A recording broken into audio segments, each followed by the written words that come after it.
So thank you very much, and yeah, nice to see all of you. I hope you had a good lunch actually, and yeah, there's always this fun I'm making that you should put your lunchtime coma after the talk, please.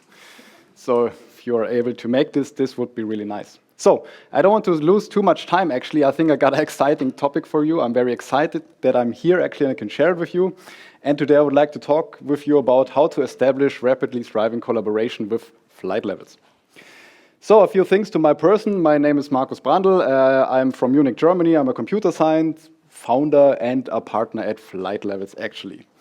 So what I did in the past, actually, I've worked for a lot of big German tech companies. That is where I come from, that's my home turf. And I founded a technology consulting company, also located in Munich. And yeah, we're supporting a lot of tech companies growing really big. So, and that is not by accident. It was really a billion-dollar business. Where we had impact with technology, innovation, and speed. So, and everything I'm going to talk to you about today is not out of concepts, it's really born out of practice, and I think that's the important part. Yeah. So, and yeah, I think I can claim I've seen and done many things others strive for, so yeah, if you have questions, feel free to ask. And but I always did it with my full heart and my full commitment. I think that was a really important thing. I really love technology, innovation, and speed. Yeah, now I support companies actually to find their way of agility. I don't think there is the agility. I think there is only an individual way how a company can operate in an agile way, because every company is different and of course the people within it. So with all that said, I would like to take a look. So with everything I know today, I would like to look back and yeah, let's challenge a few things. Let's see. I think we can say that companies actually achieved a lot within the last couple of years actually, and yeah, companies have learned to address their challenges in contemporary agile ways. But some are with 30-year-old frameworks. So I've seen companies, operating all these kind of things, and everybody's claiming that Taylorismus isn't the thing to go, but there are a couple of old things who are now seems to be up to date. I've seen companies doing org design with fancy Uno cards, setting up, I don't know, Scrum of Scrum cascades, to sync their functions, and I always thought, okay, what's going on here? Is this the intent of an organization? I don't know. Companies have started to move the org chart into the background. I think that's the good news. But the problem is actually there are now heavyweight agile structures on top of it. So for me, somehow this became the new org chart. Challenge. Companies have further emphasized the process organization. I think also that's good. Everybody's talking about value streams and how to generate value, but unfortunately, the right people are not involved to actually know about the kind of how the organization would generate value. Companies have learned how to think lean and agile, and I can remember 5 years ago, by the way, I forgot to mention, I have 15 agile certificates. 5 years ago, I did my SPC, and I learned through a 500-page slide deck about the principles of Lean and Agile. That was really cool. Yeah, and companies proclaim future working models. I think that's also great. We're planning the Agile Olympics, and everything is set. We just have to go. Yeah, right. On paper, everything works, and operated by external consultants. So I think so. What's the point here? Yeah, companies also have started to free themselves from pointless meetings. Now there are meaningful agile meetings. Yeah, why not? Like a Scrum of Scrum, 3-4 cascade thing. And the people can finally work. I'm really happy about this, but only after the agile ceremonies have been performed. As you see, please don't take it too serious, but take it serious. So there might be something in this. Yeah, so we're going to come to an end. So people can also shape their agile working environment, and this makes me really sad, imposed and supervised by people who know the right approach. I mean, I've said it before, a 20-year-old MBA guy is coming to your company running a 3-day SPC course and is telling you how to operate your company strategy. If you believe that this kind of things will bring you further within your company, I have to say you're foolish. These are key assets you have to keep in your company. You can't outsource this then. Nobody can tell you. You have to figure it out. And if you can't figure it out, then this might be not the right job for you. And of course, it's also, I don't want to bash external. I was an external for 10 years, but I took way too much problems and solutions on my responsibility. And to be honest, I never really helped company with it. What I did actually, I pulled outside core assets of these organizations. So that means like the agile mindset is on the verge of a breakthrough, yeah, maybe to become a red flag for wasting lifetime and money. And I really feel it. This is like the current mood I have when I'm in organizations. Like if you go to teams, you talk to teams, they say like, yeah, and we did already this and that, and yeah, but here's another agile way. Yeah, they're somewhat upset, but I get it actually, because they know how they would like to work, and they don't like to work with like cookie-cutted solutions. So, and I think we can say companies have been busy a lot. Companies have been busy a lot with doing agile, but I don't think they have achieved a lot with actually performing agile activities. So it seems that agility is coming to an end. Somebody made the joke that agility is dead, will be like the claim of the conference. I don't know. So, very sad story, and I'm sorry that after lunch I have to tell you such sad things. So here's another interesting question. Does anyone here still use a Walkman? Could you please raise your hands? Not bad. Okay, to be honest, I didn't expect. Maybe someone has to explain what a Walkman is. Okay. It's yellow, well, mine's bright yellow, so it's a little box that you just takes things and listen to it. Yay big. Is anyone considering buying a Walkman? No. It's actually not funny. I mean, it's already, you can buy it. So it's just there. So no, actually, yeah, and that's the thing. It's a simply fairly reason for this. And the thing is, the Walkman was an answer for a certain time to a specific challenge. And the challenge actually, so I want to listen to my favorite music on the go, is still valid. But the answer changed actually.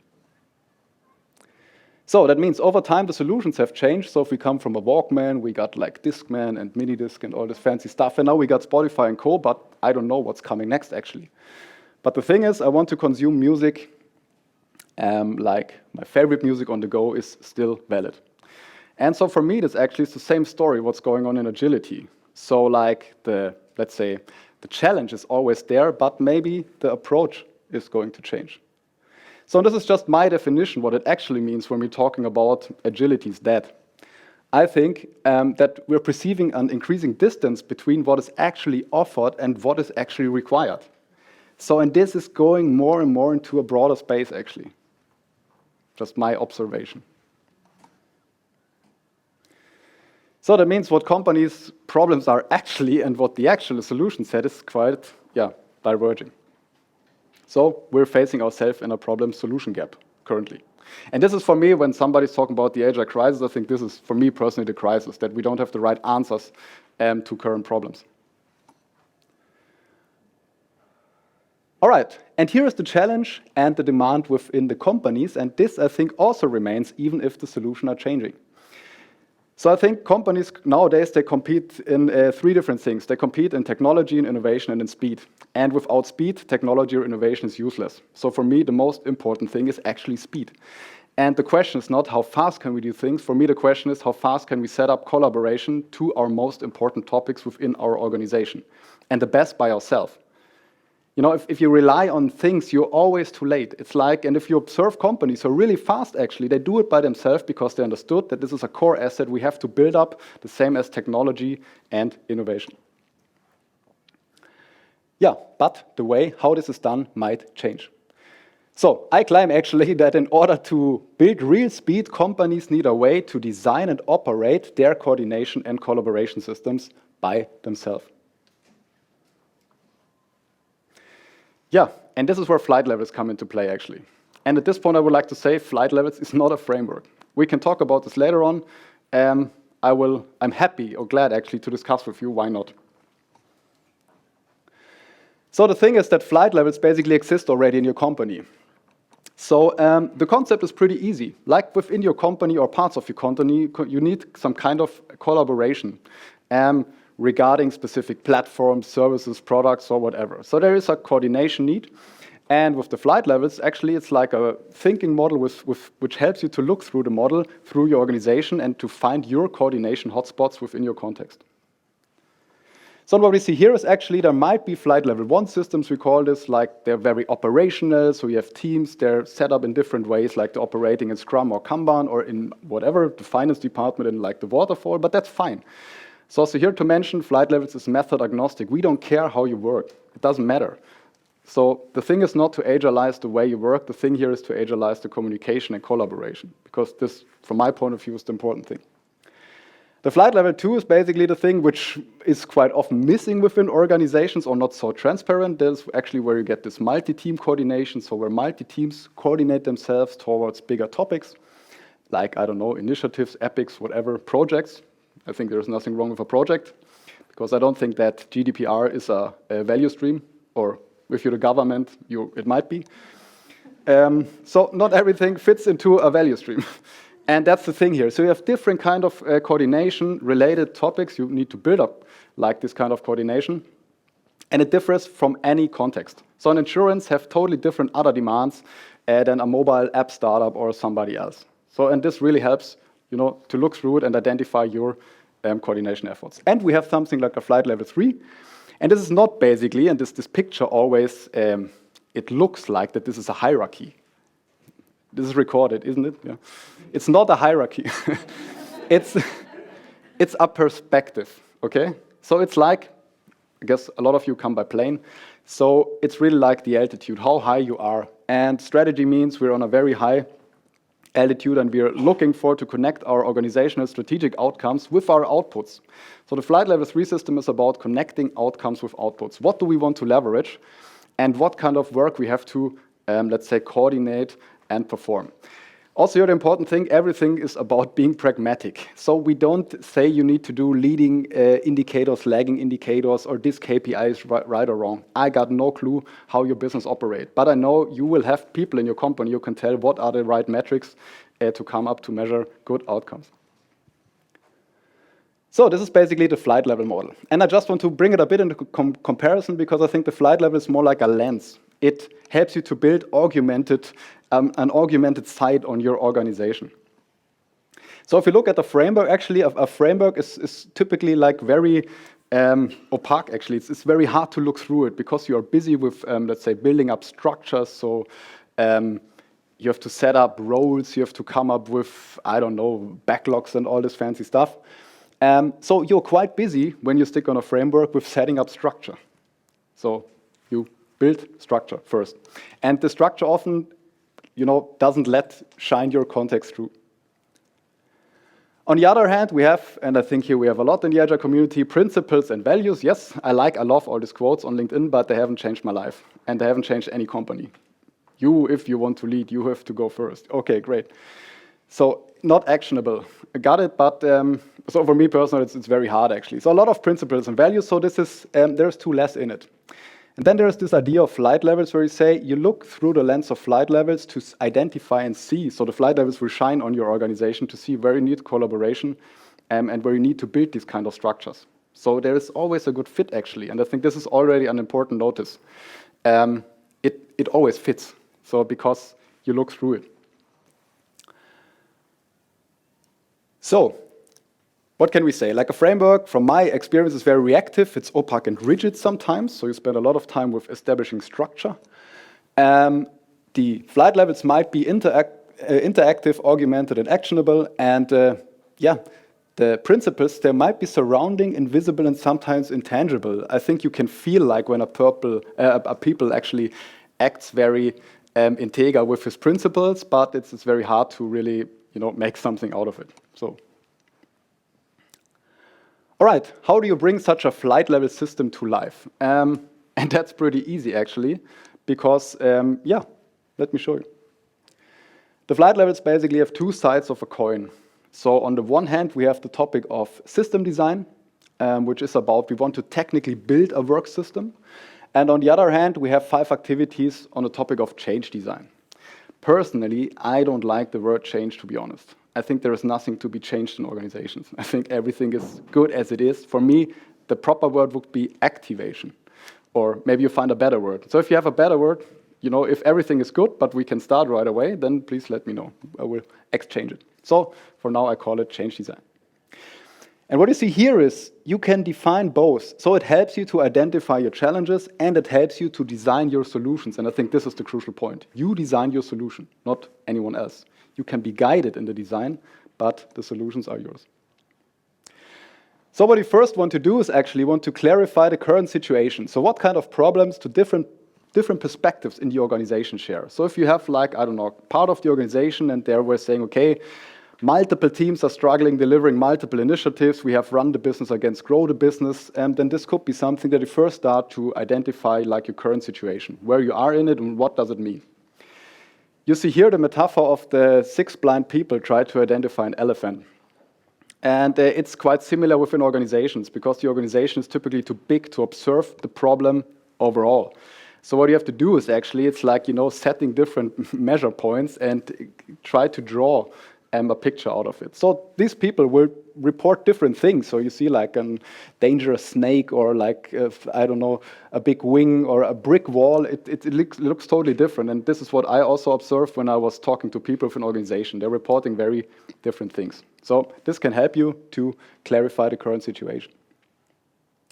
Next, you want to create focus for improvement. So if we know like what's the current situation, which direction we want to go. So what is important for us? Where do we want to build up improvement? The third thing is we need a guiding coalition. So before I talked about 30-year frameworks, now I'm quoting Kotta. Yeah, sometimes things are like that, but it's important. The question is here, who do we need for this to actually to come up with something? And from my perspective or from my experience, it's actually like the sponsorship has a very crucial role. So if you're thinking about multi-team coordination, you really need a good sponsor actually. And I would say like the other roles, or not roles, like the other important stakeholders, yeah, like what you need in your context. Foster engagement, and this is now actually where I think a big difference starts, because the basic idea of light levels is to build it with the people, not for the people. So early engagement is like a crucial point. So you bring all the people on board where you think they are important to build your work systems. And you always stress and reflect if you're on the right way and if this makes sense what you're looking for actually. And of course, we want to apply an agile approach, so we do this maybe in iterations, but also what fits to your context. So now, since we know about our challenges, it's time to build the solution. And I think this is also very important. We first want to understand the problem before we talk about solutions. And if you can't figure out the problem, if you can't set up a proper sponsorship, then don't think about solutions. It's like buying a house without getting a loan. So you can do it. Yeah, I wouldn't. So the first thing is we want to visualize the current situation. Imagine multiple teams, they build one flight level 2 system where they want to coordinate their work, and now they visualize what they're currently working on. Like we have this initiative, we have this kind of project. We have interdependencies to other areas. Like, I always say like business agility lies where you don't expect it. Could be legal or finance. So I guess Joe Justice said it, you're as agile as you get cash, as fast as you get cash. So this drives actually your agility. So that means visualize the current situation. We bring all the people together who work in this different kind of departments or areas, and they collaboratively design this kind of work system. And why collaboratively? Because this is what really sticks. So if you come in like with predefined solutions, you always have to convince people that this is the right thing. So they don't see their challenges through your approach. And this is actually the other way around. So we try to make sense in a very early stage. So in the systems, we want to create focus. So how do we know that the important things move? So is it important for us to visualize everything, or is it more important for us to visualize what is currently not moving over a certain set of maybe team structures? And when we talk about good visualizations, for me, it's always like thinking of a car cockpit. You don't see like, I don't know how fast your wheels spin per second because you don't care.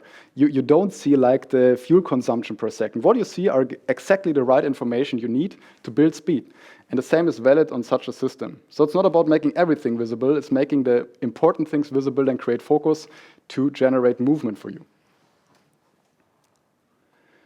Yeah, and this is one of my favorite. So I'm quite often on, working with companies and they say, yeah, we got all of this. We have the Jira boards in place and we have our cascades and there's Jira structure and I don't know. Yeah, and I said, okay, how do people communicate around the systems? Yeah, we have our ongoing jour-fix meetings and status updates and whatever. The cool thing is what you can do now is actually to get rid of a tons of meeting. Because what you can do now is you can build collaboration or actually interactions around the flow of work. So instead of designing meetings by themselves or coming up with meetings for like a disconnected purpose, you can bring them now together and put them like in a really good order and decide who has to talk to whom at which point of time about which topic. So this really helps you to optimize your meeting landscape. And I had one customer in the German automotive industry, which lead metric was TIM, and this was time in meetings, and this was what they wanted to reduce. And I think that's a real challenge. I mean, if you buy if you need 10 pounds actually, to get in a company, you have to go through 6 stages, but I can invite 50 people to a 4-hour meeting. That's no problem. And I can do this 5 times a week. And I think this is what's making people stupid. People like to work. And this actually helps you or help the people actually to get back to work. So, and of course, you want to measure progress. So how are we getting better in this? So how do we tweak the board? How do we know actually that things are changing? So the board is never there, or the work system is never there for itself. It must have a purpose. And if you don't have a purpose, and if the people don't see a purpose, get rid of it. There's no reason to operate it. I don't know if some of you are worked as an RTE, for example. I did this, and at the end, this was my working system with my problems and my solution. And I had to force people to do, all these kind of things which actually nobody wanted to do. So I'm sorry for this. Somebody remember me. All right, and of course, at the end, we want to improve our work system, and also collaboratively. And here we see actually it's always with the people, not for the people. So that means flight levels can act actually as a magnet, which helps you to keep your problem and solution space connected. And you own the problem and you design the solution. And I think this is an important point. And if I look at companies who outperform today, they do exactly this. I don't claim they do it with flight levels, but they do it very naturally because they understood that this is a key asset for them to build fast collaboration. And so, and what you get is your problem solution fit. And it's yours, It's not owned by any consultant. It's really what also will stay after you leave. Yeah, and it's lightweight, cost-effective, engaging, and fast. All right, let's come a bit to an end. So what does this mean for companies? And I'm really excited with all of you to getting to exchange afterwards. I mean, these are heavy claims maybe, but I really like to discuss. So I'm totally open for discussion. This is not the truth, it's just what I personally observed, but I'm always happy to see more. So what can companies do? Actually, I think they need to own the problem and design and operate the solution. So this is for me the only possible way how we can continue, how things can go on. There is no time for, procrastinate with other stuff. So, and by the way, the right people are already there. So there's also a fun fact, when I see big companies actually, they have like very intensive HR departments with big hiring processes. We need the best people. All right, the best people show up and suddenly a bunch of consultants come and say, yeah, but you have to operate and work this way. So what's the point for having the best people? You don't need the best people. So, and this is really something where I resonate because I've been there in the past. And I think this is something where we really get rid of your talents pretty fast. So use your talents, they're already there. You don't need new one. They will figure out how. So what does this mean for coaching, consulting, and training? I think rather than coming with predefined solutions, it's helped the companies to identify their problems and guide them to the way to design their kind of agility. So there is no de-agility, there is only, let's say, a specific one. And for me, it's also important to be very limited, intensive, and with the people and not for the people. Yeah, and think of the Walkman. So what does this mean for you? So I don't want to say we're in a crisis, but if somebody here is working as a consultant, trainer, or coach, I would imagine that like your schedule is maybe a bit different than it was like a couple of years ago. think about what does this mean for you? What are new answers? I think what the current answers are yeah, they are valid for a certain amount of time, but I think within a couple of years, things will definitely change. And AI also plays its part. So what does this mean for frameworks? So also here, I've worked in Scrum high-performance teams 12 years ago. That was really great. So please, I don't want to bash it. I really appreciate what is there. But I also want to encourage you to think maybe in some kind of different ways. So if you're in a, let's say, highly critical phase and you decide to stick on a framework, what might happen is that it brings you further away from the goal because you have to cope with the structure.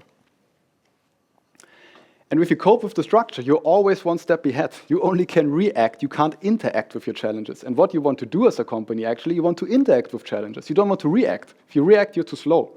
If you plan, you will also be too slow because you can't foresee what's coming up.